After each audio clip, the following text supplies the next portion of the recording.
Well, in other news now, and it seems that extracting the military from Syria is turning out to be much more complicated than Donald Trump is likely to imagine. And Trump may claim that the U.S. is completely pulling out of Syria, but the reality on the ground is very different.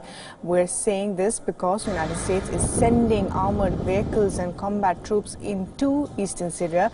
They claim it is a move to keep the oil fields from falling into the hands of the Islamic State. The announcement was made by the U.S. Defense Secretary Mark Esper earlier today.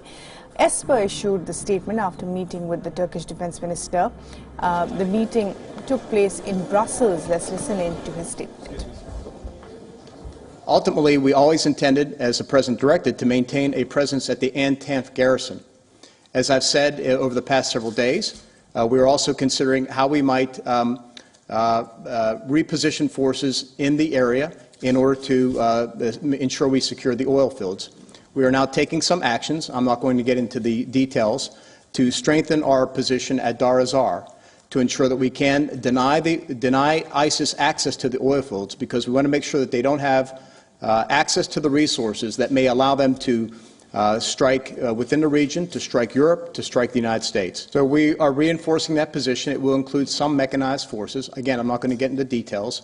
But the mission in Syria remains what the mission in Syria began with. It's always been about defeating the ISIS coalition. The fact is that the U.S. officials are worrying that Iran-backed forces in Syria could also capitalize on the chaos.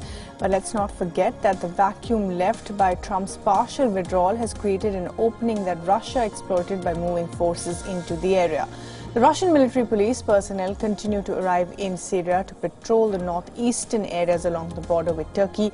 The latest battalion of the military police comprises of 300, and it comes from Chechnya. That they are overseeing the pullout of the Syrian Kurdish fighters from the border regions.